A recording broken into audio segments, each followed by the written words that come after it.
You hand the form back unsigned. That's it. That's the whole moment. A withdrawal form, a pen, a registrar's window with fluorescent lighting that makes everyone look slightly ill. You push the paper across the counter, and the woman behind it looks at you the way people look at someone who has just done something that cannot be undone. She doesn't say anything.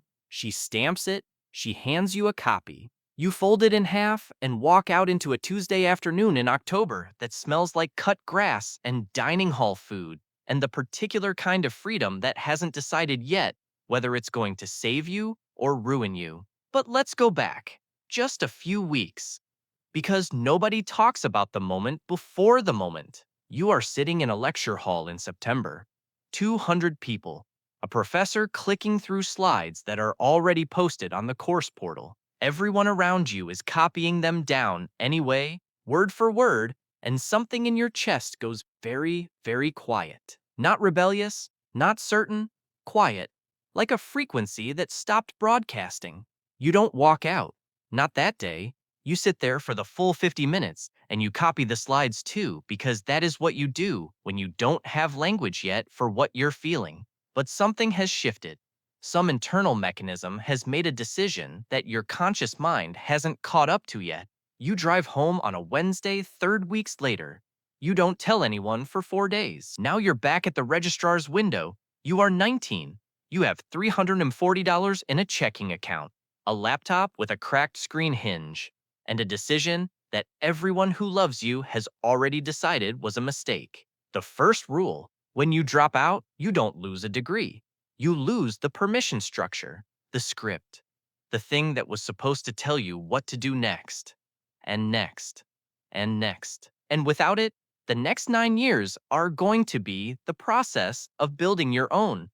Not from inspiration, from necessity, because the alternative, drifting, stalling, sliding back into a system that wasn't working for you anyway, costs more than the tuition ever did.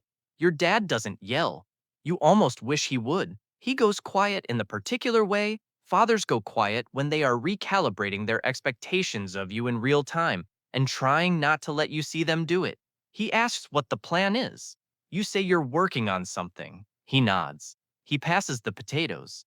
Your mom asks if you want more chicken. Nobody finishes their food. You drive home to the apartment you share with two people you found on Craigslist. One works nights at a distribution center. The other is in a band. Neither of them have a plan either, but they haven't done anything dramatic enough to disappoint anyone yet, so it doesn't feel the same. Then, about 2 weeks later, your mom calls about something unrelated. A financial aid question, routine, except it isn't. She finds out. Not from you. From a pause on the other end of the line after she mentions your name to someone in the office. She doesn't cry. She doesn't yell. She says, "Okay, so what are you going to do?" And the pause this time is yours. You don't have an answer. You have a feeling. And in most rooms, you will ever walk into a feeling.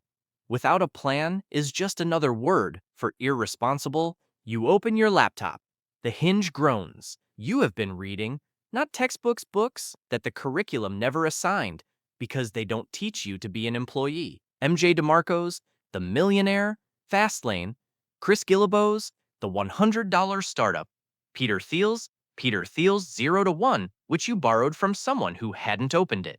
You're underlining sentences at 1:00 a.m. with a pen that keeps running dry. The ideas aren't new to anyone who's found these books, but they feel in your specific situation like dispatches from a world where the rules you just opted out of were always optional. You don't know yet if any of this is going to work. You know you cannot go back to a lecture hall and pretend the question isn't there. The first 3 months feel like falling.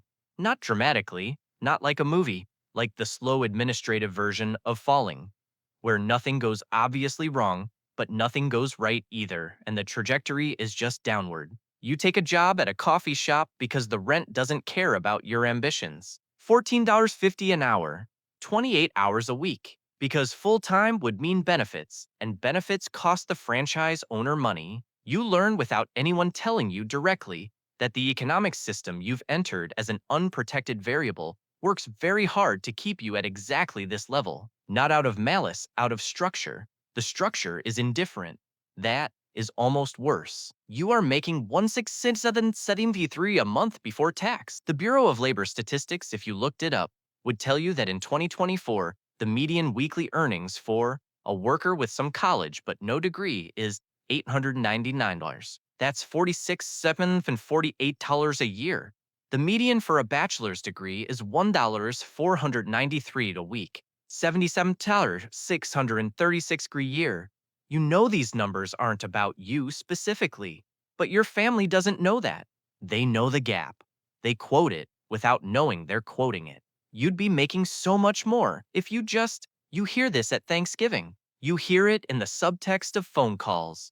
You hear it in the long pauses that are their own kind of sentence. You pour oat milk into a cortado for a guy in a Patagonia vest who is on a call about a Series A, and you think there are multiple ways to arrive at a place where that conversation is yours to have. You just don't know your way yet. The second rule, the people who get wealthy without a degree don't do it instead of working hard. They do it by choosing which hard to do. This takes longer to understand than you expect. You start three things in the first 18 months. The first is a dropshipping store selling gym accessories that makes $207 in 4 months and then gets undercut by an Amazon listing. You shut it down. The second is a freelance social media management service where you charge too little, attract bad clients, and learn more about scope creep than you ever wanted to. You run it for 6 months. You keep one client. The third is different. You start doing video editing for local businesses, small stuff, a restaurant that needs 30-second reels, a real estate agent who wants property walkthroughs, a CrossFit gym that films its own workouts, but can't figure out why nobody watches them. You charge $150 per video, then $250. You study what makes the videos work or not work. You watch 1,000 hours of content that performs and content that doesn't. You are not naturally talented at this. You become competent at it the way anyone becomes competent at anything by doing it more than it's comfortable to do it. By month 14, you have 4 consistent clients. You're billing $2,800 a month. That is not a lot of money. That is more money than you made at the shop working fewer hours on your own schedule from the cracked Hinge laptop. You keep going. The first $5,000 month arrives on a Wednesday. You don't expect it. You do the invoice math and it comes out to $5, $200. And you sit in your car in a parking lot outside a grocery store and you do not buy the store brand olive oil. This is not a financial milestone, really. In the context of what you are building, it will look small later, but psychologically, it is the first piece of evidence that you were not delusional. Michael Dell dropped out of the University of Texas at 19 with $1,000 and a dorm room full of computer parts. Steve Jobs lasted 1 semester at Reed College before leaving to sleep on floors and audit calligraphy classes. Jan Koum, who sold WhatsApp to Facebook for $19 billion, grew up on food stamps and taught himself coding from manuals he found at a used bookstore. Mark Zuckerberg. Ralph Lauren, who never finished college, whose net worth is now north of $9 billion. You know these names. Everybody knows these names. You don't think you're them. You're not looking for a template. You're looking for proof that the standard script is one script, not the only script. The $5, $200 month is your proof. Small, personal enough. You move out of the Craigslist apartment. You are 21. You get a studio that costs $895 a month and has a window that faces a brick wall, and it is yours entirely. And that distinction entirely matters more than the view. You hire your first subcontractor, another editor, someone you met in an online forum who is faster at motion graphics than you are. You pay her $40 per video. You bill a client $275. The math is uncomfortable to sit with for exactly 1 day, and then you realize this is the thing. This is the mechanism.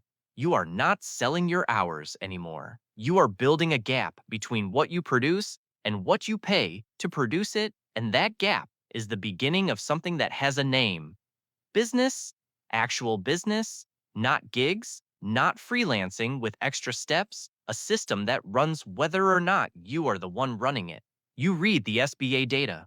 According to the Small Business Administration, about 20% of small businesses fail in the first year. Around 45% fail by year 5. You know this. You are not particularly worried by it. Not because you're arrogant, because you've already failed twice before this, and you're still standing, and you understand now that failure is information, not verdict. You reinvest everything for 11 months. You don't buy a new laptop, you tape the hinge. The third rule at the beginning: you are not building wealth. You are building proof, and proof is the only currency that compounds before the money does.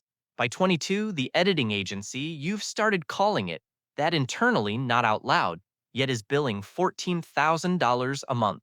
You have 3 subcontractors. You have 8 clients. You have a recurring contract with a production company in Atlanta that found you through a client's referral and doesn't know how old you are and doesn't care. Your mom asks if you're doing okay. You say yes. She asks if you've thought about going back to school.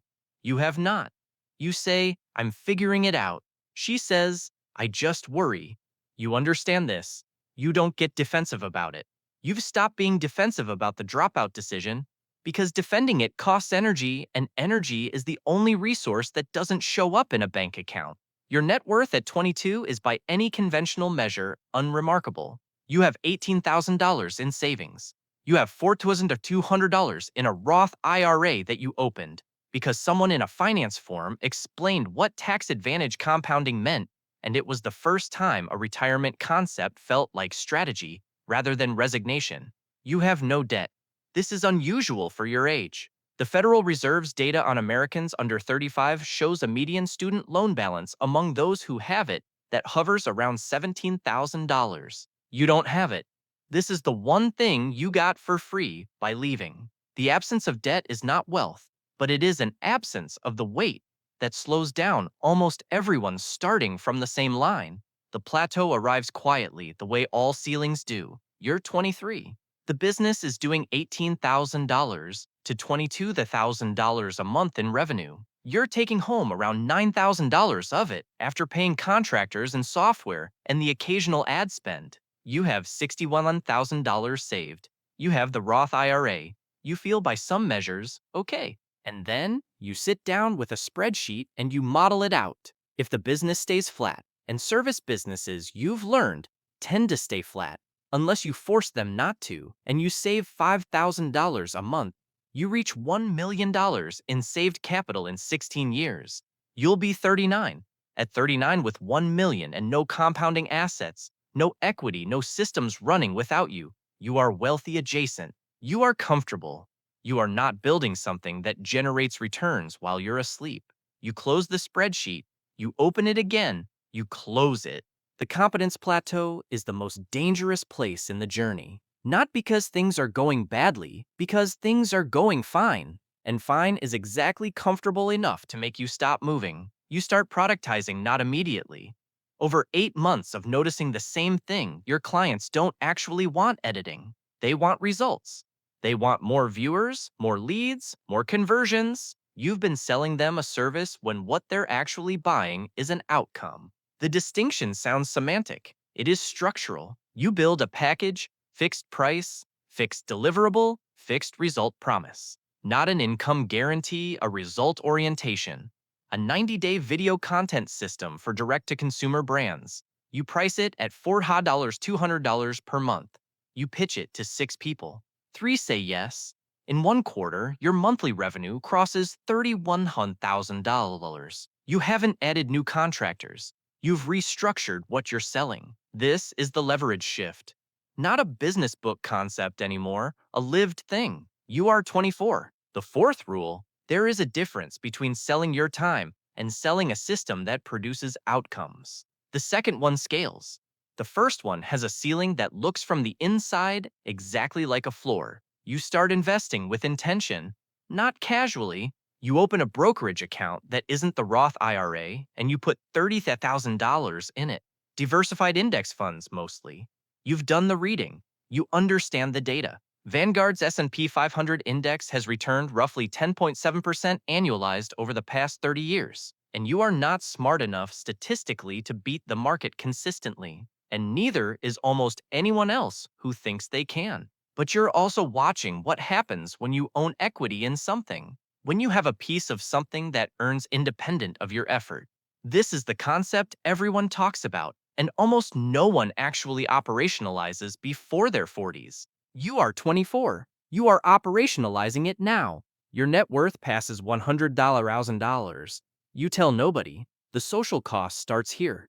Your closest friend since high school is working in insurance making $52,000 a year. He's saving up for a vacation to Mexico. He texts you on a Friday asking if you want to split a fantasy football league entry fee. You Venmo him the $25 and don't mention that your business made more in the past week than he'll make in the next 2 months. This is not contempt.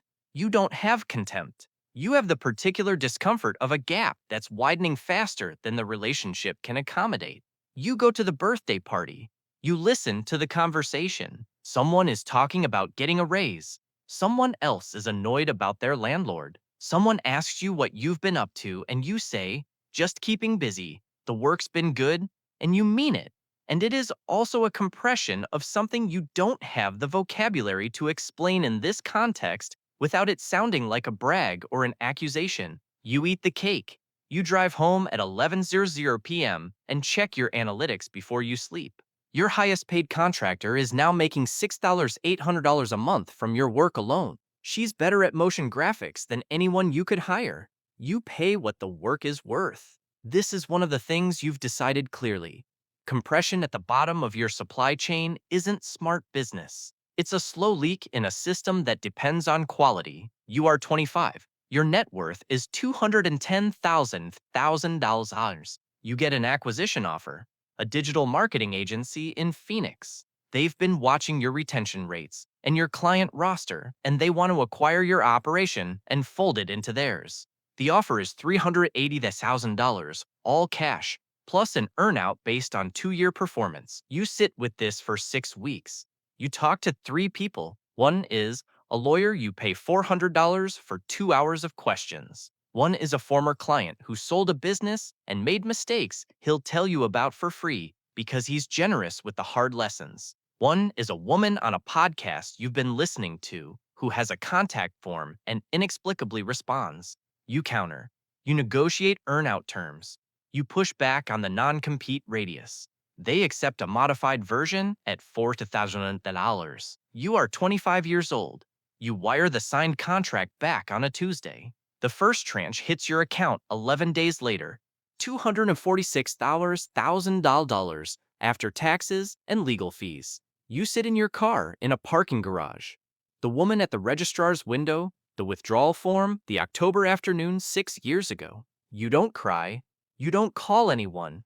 You sit there until the parking meter expires. And then you drive to get tacos and you eat them alone in the front seat. And you think, this is not the thing.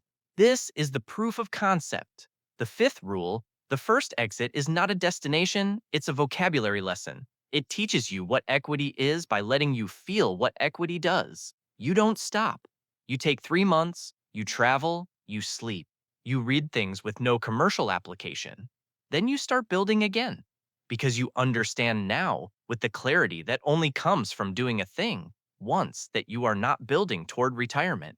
You are building because the building is the thing. You start a second company, different vertical. You've been watching the creator economy and you understand something that bigger agencies haven't caught up to yet. The bottleneck for most mid-tier creators isn't production quality, it's strategy. They can shoot video. They can't architect a content system that grows an audience and converts it.